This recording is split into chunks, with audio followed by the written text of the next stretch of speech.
माननीय अध्यक्ष जी, आज आपने मुझे उत्तर प्रदेश के बजट पर अपनी बात रखने का मौका दिया।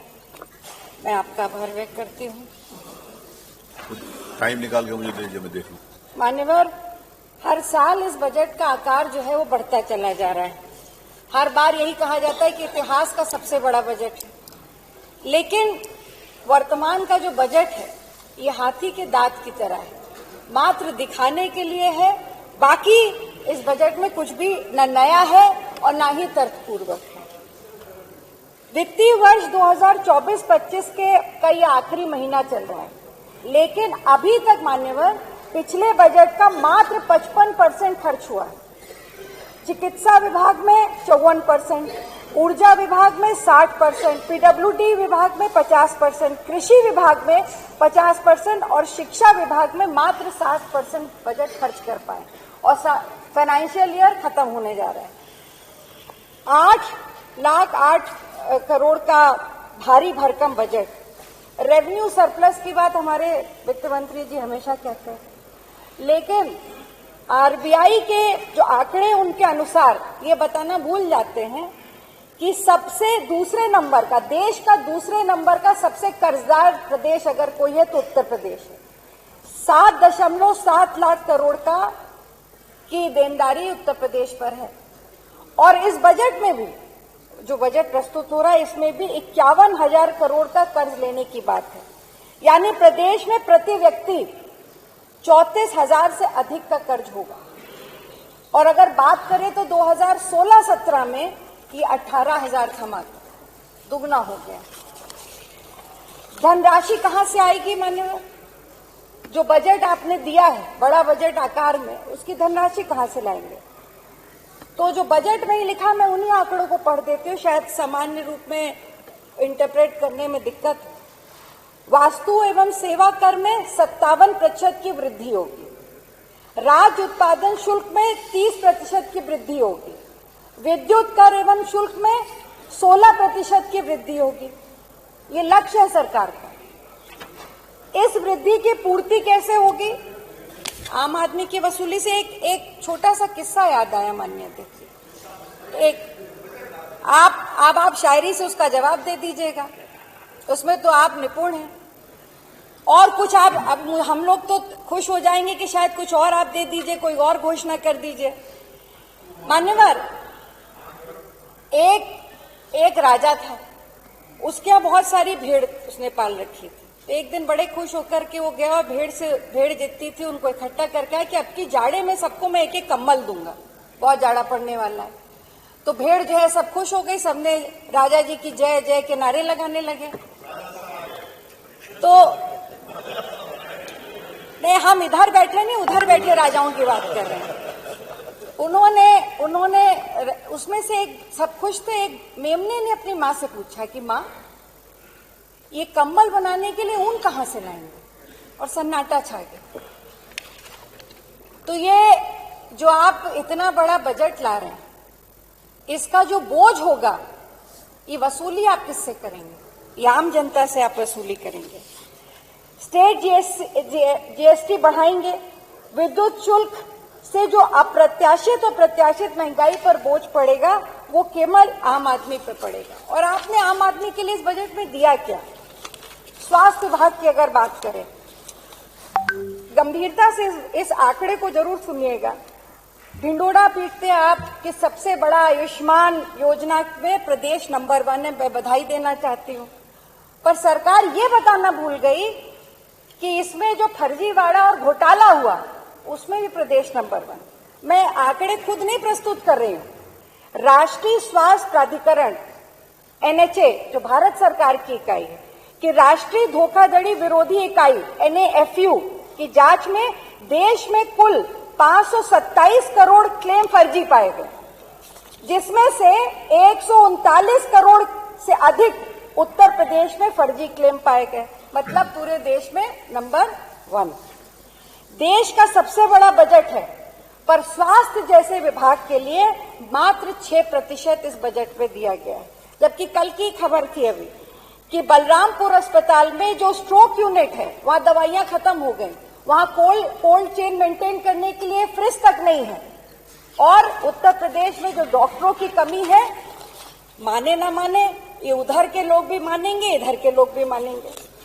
कृषि, ये उत्तर प्रदेश कृषि प्रधान प्रदेश है मान्यवर, और इस प्रदेश में मात्र 3.2% का बजट कृषि को दिया गया है, जो कि जो राष्ट्र के अन्य प्रदेश हैं उनकी औसत जो है वो 6.3% की है, और उत्तर प्रदेश में मात्र 3.2% दिया गया। एमएसपी कैसे बढ़ेगी? आप लागत दुगनी करने की बात करते हैं। डीएपी की कॉस्ट जो पहले 800-900 रुपए थी, आज 1350 रुपए में एक बोरी मिलती है। वजन घट गया, 50 से 45 हो गया, पर दाम बढ़ गए।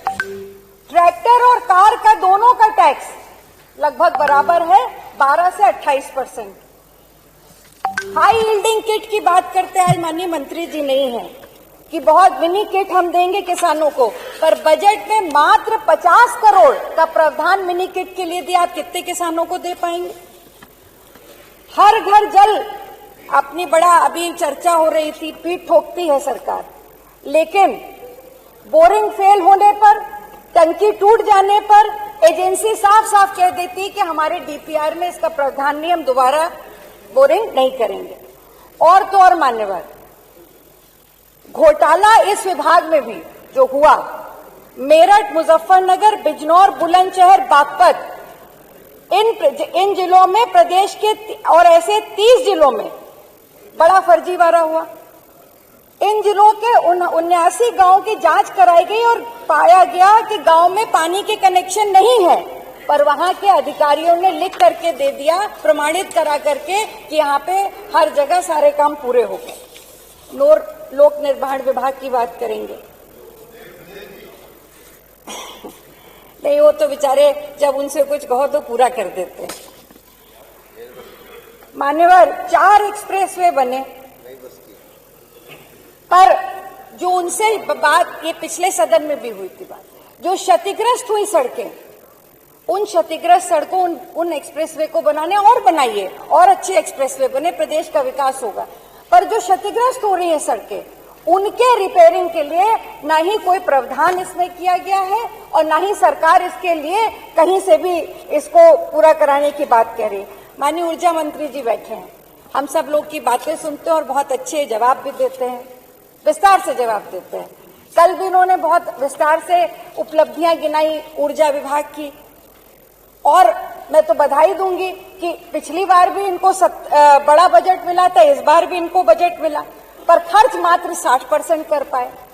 मैं एक चीज समझ नहीं पा रही, मैं कल नेता प्रतिपक्ष से कह रही थी कि सब कुछ इतना अच्छा है ऊर्जा विभाग में, तो फिर ये निजीकरण की क्या आवश्यकता है? क्यों हो रहा है निजीकरण? इसका जवाब माननीय मंत्री जी के पास नहीं है। मैं ज्यादा नहीं बोलूंगी, खत्म ही करने जा रही हूँ। शिक्षा विभाग की अगर बात करें, सबसे महत्वपूर्ण हमारे नौजवानों की भविष्य की अगर नींव है तो शिक्षा विभाग, पर दुखद है कि मात्र 13% इस बजट में 13% शिक्षा विभाग को मिला है, जबकि औसत में 15% अन्य प्रदेशों में शिक्षा विभाग को दिया जाता है। इससे साफ साफ पता लगता है कि सरकार कितनी जागरूक है शिक्षा के लिए। 69,000 शिक्षक भर्ती के बाद कोई भर्ती नहीं हो पाई, और 1.5 लाख से अधिक शिक्षकों के पद खाली पड़े। सरकारी ग्रामीण स्कूल में संसाधन की क्या स्थिति है? माननीय नेता सदन ने उस दिन भाषण में बोलते बोलते वास्तविकता बोल गए कि वहां की स्थिति ठीक नहीं है, संसाधन नहीं है। तो मैं तो कहूंगी कि जितनी ज्यादा इस बजट को और बढ़ाया जाना चाहिए, शिक्षा पे जितना बजट आप दे सकें उस बजट को दीजिए। मान्यवर, 2000 तदर्थ शिक्षकों के लिए भी इस बजट में कोई प्रावधान नहीं है।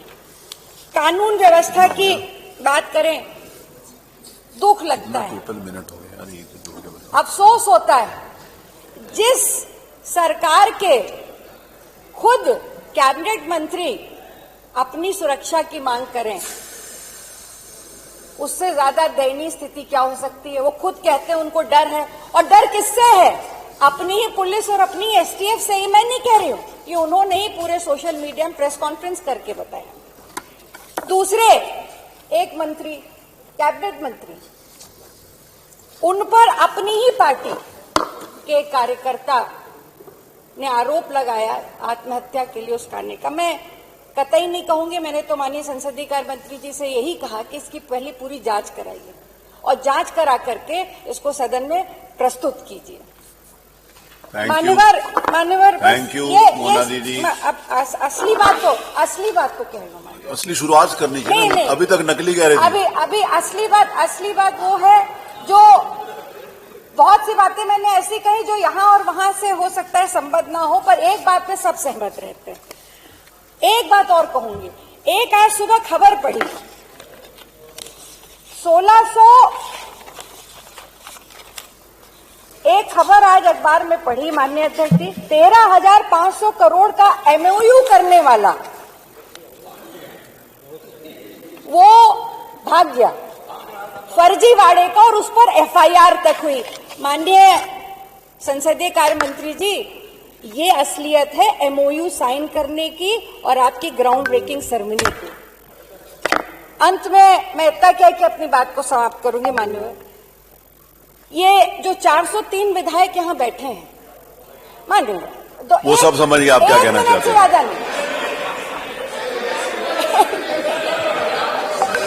बोलिए मान्यवर, बोलिए। ये जो बैठे हैं बिना कहे कोई समझ जाए, इससे बढ़िया क्या बात है।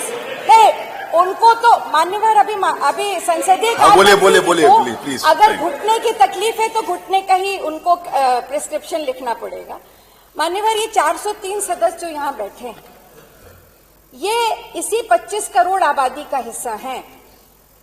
मैं एक बात दावे से कह सकती हूँ, कभी कभी मेरी भी बड़ी आलोचना होती है कि विधायकों के लिए की तनख्वाह बढ़ाने की बात करती है। मुझे कोई फर्क नहीं पड़ता इस आलोचना से। मैंने पहले भी कहा, मैं फिर आज कहूंगी। इसलिए कहूंगी मान्यवर कि ये हो सकता है, ये आवश्यक है कि 5%, 10%, 15% ऐसे हों विधायक जो हो सकता है सक्षम हो, पर 80% विधायक यहाँ पे ऐसे हैं, सदस्य ऐसे हैं जो कि सक्षम नहीं है अपनी जिम्मेदारियों को पूरा करने के लिए।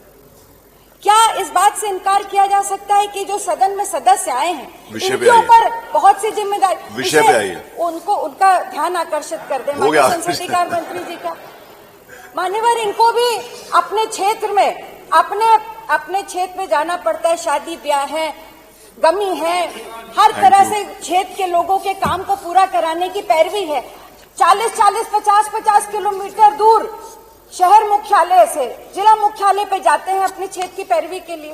आखिर इनकी जो अपनी समस्या, मानिए कितना समय दिया गया? कम से कम, अरे आप समय नहीं दीजिए, आपको जो देना है वो दे दीजिए, आज घोषणा कर दीजिए इसको। मान्यवर, 25,000 की जो ये विधायक ये जो वेतन है मान्यवर, या तो इसको पूरी तरह समाप्त कर दीजिए और नहीं तो कम से कम उसको महंगाई इंडेक्स से जोड़ दीजिए, ताकि ये बार बार जो दयनीय स्थिति विधायकों की आती कि वो हाथ जोड़ करके इस बात के लिए आपसे निवेदन करते हैं समाप्त हो। और दूसरा, महंगाई बढ़ रही है। 1 किलोमीटर सड़क जो विधायक निधि से बनती थी 20 लाख की, 30 लाख की, अब वो 40-50 लाख की बन रही। तो विधायक निधि भी कम से कम 2 करोड़ बढ़ा दीजिए। जीएसटी तो आपने दी नहीं, तो कम से कम 2 करोड़ विधायक निधि और बढ़ा दीजिए और 200 हैंडपंप। अब आपने माननीय संसदीय कार्य इन्होंने कहा जल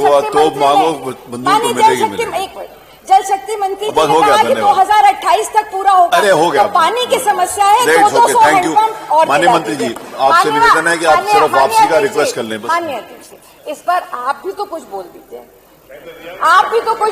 हम लोग के पैरवी तो कर दीजिए। आप हर बात पे पीठ से आप सबका संरक्षण करते हैं, उसमें भी संरक्षण कर दीजिए। चलिए बैठिए, बोलने का मौका। आप रुको ना। धन्यवाद। अरे आप भाई बोलोगे, वो बोल चुके हैं। बहुत बहुत धन्यवाद। अब माननीय मंत्री जी, जो मोना जी ने कहा उसका ध्यान लगे। कहा गया तो समाप्त कर दें, हम कभी नहीं करेंगे। हैं? मोना ने कहा तो समाप्त कर दें, तो वही कर दीजिए। हम कभी नहीं करेंगे, वही भी कर नहीं, कभी नहीं करेंगे। मैंने देखिए माननीय मंत्री जी, इनकी बात पटुका देखिए, ये दूसरा भाग इन्होंने नहीं सुना, यही करते हैं, पूरा सुनना चाहिए और पूरे उस पे बात करिए। हमने कहा या तो बंद करिए या इसको महंगाई इंडेक्स से जोड़ दीजिए।